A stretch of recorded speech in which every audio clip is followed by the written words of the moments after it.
Les armes maudites dans l'histoire. Depuis le début de la civilisation, les humains ont inventé des outils et des armes.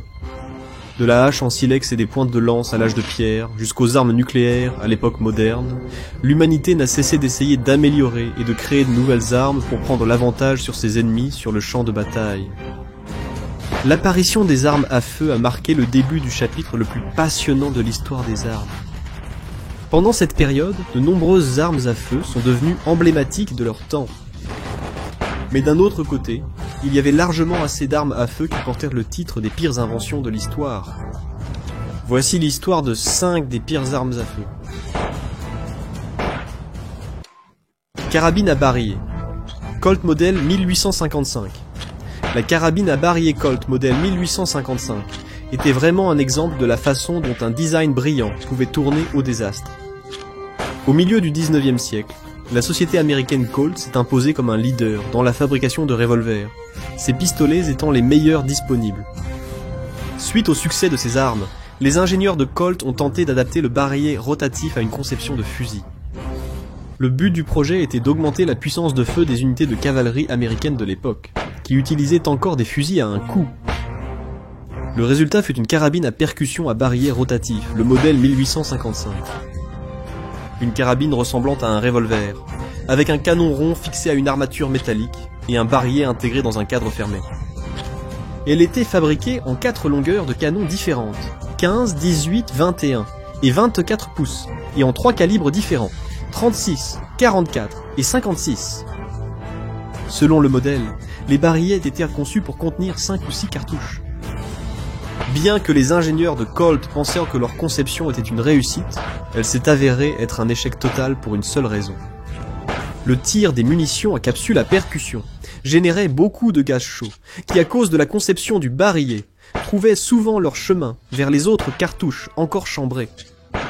Cela provoquait une mise à feu accidentelle, déclenchant ainsi les cartouches actives qui partaient directement du barillet et touchaient n'importe quelle partie du mécanisme de l'arme se trouvant devant elle. Même si l'armée américaine a adopté le modèle 1855, il n'a eu qu'une courte durée de service. Le fusil n'était pas populaire parmi les soldats, à cause des nombreux incidents de départs accidentels, lors desquels les soldats se brûlaient et se blessaient aux avant-bras et au visage. Ils évitèrent de tirer avec la main gauche, tenant le fût pour viser, de peur de se brûler ou pire encore. Seuls environ 4400 exemplaires de cette arme, l'un des pires modèles de Colt, ont été fabriqués. Pistolet Mars. Au tournant du XXe siècle, les revolvers commencèrent à laisser place à un nouveau type d'arme à feu, le pistolet. La première période de cette ère a été marquée par des modèles emblématiques, comme le Colt 1911, mais aussi par quelques tentatives plutôt insatisfaisantes. L'une d'elles fut le pistolet Mars, fabriqué par la célèbre société britannique Webley.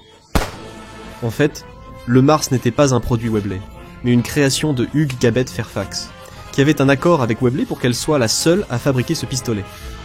L'idée de Gabet Fairfax de créer un pistolet semi-automatique a abouti à une construction lourde et complexe qui ressemblait à un petit canon. Tout était inhabituel concernant le pistolet Mars. Le dessus du chargeur avait une languette en acier recouvrant la cartouche supérieure, dont la seule façon de la retirer était de la tirer vers l'arrière et le haut, dans le bloc de culasse.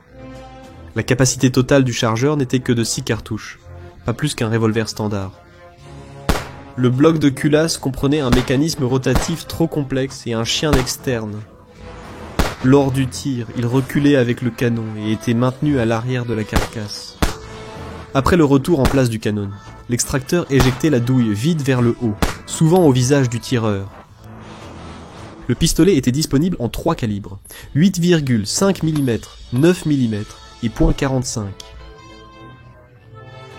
À l'époque, le calibre .45 était le pistolet le plus puissant au monde. Cela, cependant, s'est avéré être un autre problème, car le pistolet sautait violemment à chaque tir, ce qui le rendait très désagréable à utiliser. Un rapport d'un essai a noté, je cite, « Personne n'ayant tiré avec ce pistolet n'a souhaité le faire une seconde fois. C'est pourquoi le ministère de la Guerre et la Royal Navy ont refusé de l'adopter pour le service. » Finalement, moins de 70 pistolets Mars ont été produits avant que son inventeur ne fasse faillite. Glisanti modèle 1910. Même si le pistolet Mars était encombrant, il était conçu pour résister à la puissance de la cartouche de calibre .45.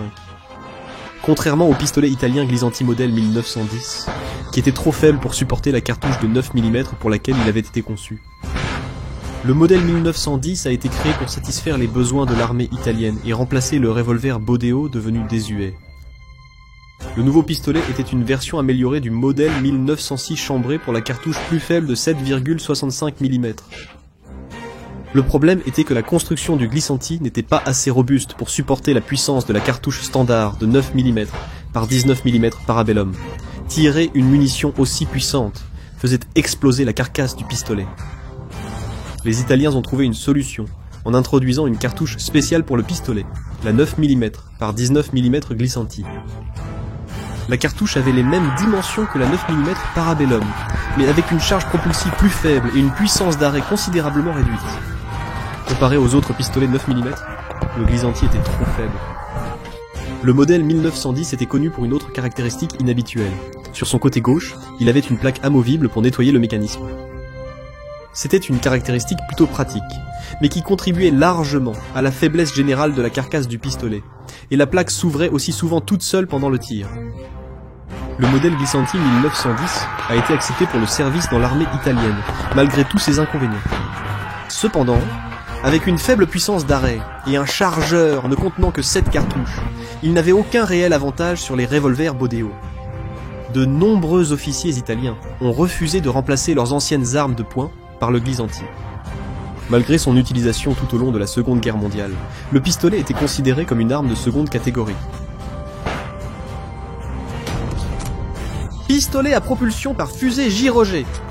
L'histoire des armes à feu a connu des exemples assez particuliers, en raison de la tendance constante à essayer d'améliorer l'existant et de créer de nouveaux concepts d'armes. C'est ainsi que le pistolet gyrogé a été créé, l'une des armes les plus atypiques jamais conçues.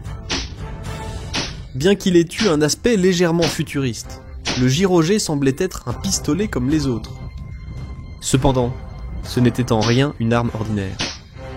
Les associés de MBA en Californie ont fait du gyrogé, une alternative au pistolet conventionnel, c'est-à-dire qu'au lieu de projectiles inertes, propulsés par une explosion de gaz, le gyrogé tirait des balles propulsées par des fusées. Le gyrogé avait un mécanisme de tir unique pour s'adapter au type de munitions utilisées.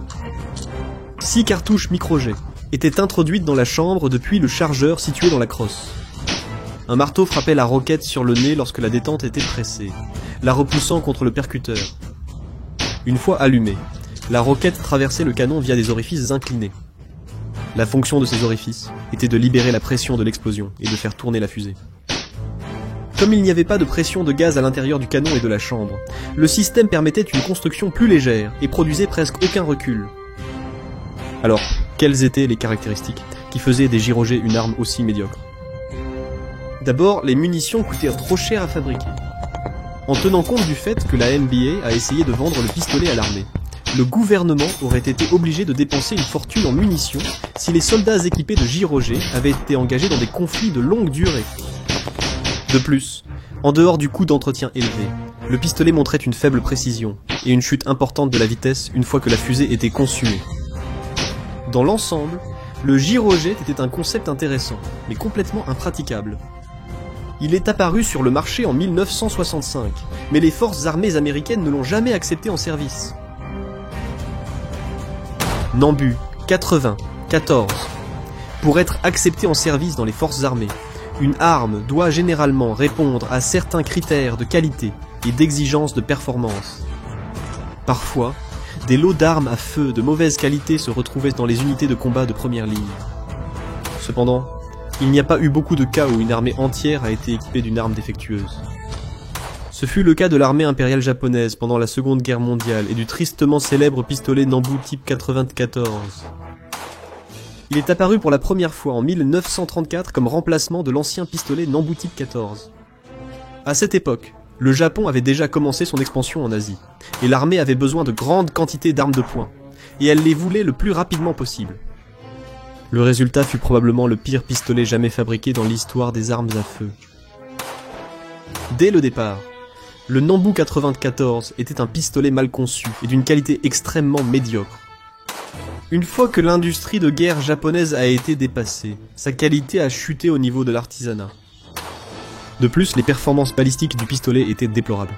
En raison du manque d'équilibre entre le canon court et la puissance de la cartouche, le Nambu 94 n'était efficace qu'à courte portée. Cependant, le véritable problème était que le pistolet était très peu fiable et dangereux pour la sécurité de son utilisateur. Le mécanisme du Nambu 94 était conçu de telle manière qu'il permettait un tir accidentel de la cartouche avant qu'elle ne soit introduite dans la chambre. Une autre menace était le levier monté sur le côté gauche extérieur du pistolet.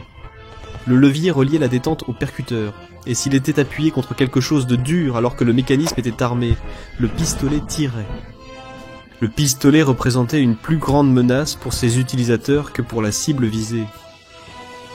Il y avait des histoires selon lesquelles l'arme était surnommée le spécial suicide, ou le pistolet de la reddition, car on pensait que si un soldat japonais se rendait et tendait l'arme sur le côté, il pouvait appuyer sur la gâchette et ainsi tirer une dernière balle. C'était probablement un mythe, car si un soldat japonais faisait réellement semblant de se rendre, il aurait sur lui quelque chose de plus utile, comme une grenade à main à faire exploser pour tenter de tuer autant d'ennemis que possible, ainsi que lui-même. Malgré ses défauts et sa piètre qualité, l'armée impériale japonaise a continué d'employer ce pistolet jusqu'à la fin du conflit. Environ 70 000 exemplaires ont été fabriqués, la qualité de fabrication diminuant chaque année. Les Japonais ont continué à utiliser le Nambu 94 parce que leur industrie n'avait ni le temps ni les ressources pour produire autre chose.